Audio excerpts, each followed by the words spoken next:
রাধে রাধে কাঁকরোলের দারুণ মজাদার একটা রেসিপি, আশা করি সকলের পছন্দ হবে।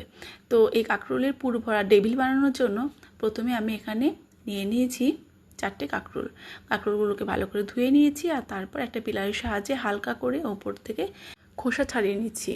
আর তারপর কাঁকরোলগুলোকে মাঝ বরাবর এরকম করে 2 ভাগ করে নিচ্ছি। 4টে কাঁকরোল নিয়েছিলাম, তো 8টা ডেভিল এখানে হবে। তো সমস্ত কাঁকরোলগুলোকে একই রকম করে বানিয়ে নিয়েছিলাম। কাঁকরোলগুলোকে বয়েল করার জন্য একটা প্রেসার কুকারের মধ্যে সামান্য জল আর 1 টেবিল চামচ লবণ দিয়ে দিয়েছি। আর কাঁকরোলগুলো দিয়ে একটা সিটি তোলা পর্যন্ত এটাকে বয়েল করে নেব। তো প্রেসার কুকারের মধ্যে সিটি চলে এসেছে। এবার সেদ্ধ কাঁকরোলগুলোকে নামিয়ে ঠান্ডা করে নেব।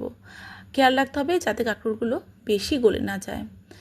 একটা ছোট মিক্সিং জার নিয়ে নিয়েছি, তার মধ্যে 2 টেবিল চামচ পোস্ত, 1 টেবিল চামচ নিয়েছি সর্ষে, আর 4টে কাঁচা লঙ্কা দিয়েছি। আর এই লঙ্কাগুলো কিন্তু একদমই ঝাল কম, তো নিজেদের টেস্ট অনুযায়ী ঝালটা এখানে আপনারা ইউজ করবেন।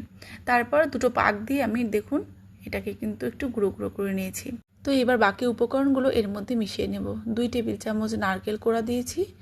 আর ততক্ষণে এই কাঁকরোলগুলো ঠান্ডা হয়ে গেছে, তো কাঁকরোলের ভেতর থেকে দানাটা বের করে এর মধ্যে দিয়ে দিয়েছিলাম।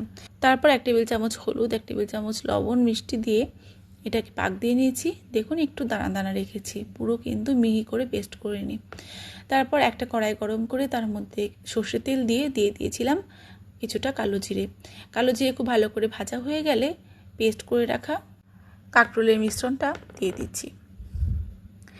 আর এর মধ্যে দিয়েছি 1/2 টেবিল চামচ আদা। চাইলে আপনারা আদাটা ব্লেন্ড করার সময় দিতে পারেন, যেহেতু আমি বাটা আদা ইউজ করছি তো তার জন্য এখন দিয়েছি। তারপর মিশ্রণটাকে একটু নাড়িয়ে চাড়িয়ে ভেজে নিয়েছি। তো এটা ঠান্ডা হতে হতে এদিকে ব্যাটার বানিয়ে নেব। সমান পরিমাণে বেসন আর চালের গুঁড়ো নিয়েছি, স্বাদ মতো নুন, হলুদ আর কালো জিরে দিয়েছিলাম। আর অল্প অল্প করে জল মিশিয়ে ভালো করে ফেটিয়ে নিয়েছি। আর এরকম একটা ঘনত্বের ব্যাটার বানিয়ে নিয়েছি। তারপর কাঁকরোলের মধ্যে পুরগুলোকে সুন্দরভাবে সেট করে দিচ্ছি। যতটা পুর আছে আমি এই সব কাঁকরোলের মধ্যে সমান ভাগে কিন্তু পুরগুলো দিয়ে নেব। তো একই রকমভাবে সমস্ত কাঁকরোলগুলোকে আমি স্টাফিং করে নিয়েছি। দেখুন এগুলোকে দেখতে কতটা সুন্দর লাগছে। আর এবার এগুলোকে ফ্রাই করে নেব। তো তার জন্য ব্যাটারটাকে আর একটু ভালো করে ফেটিয়ে নিয়েছি। আর ব্যাটারের ঘনত্বটা কিন্তু একটু খেয়াল করতে হবে, বেশি পাতলা করলে এগুলোকে পুরো সুন্দরভাবে কোটিং করা যাবে না।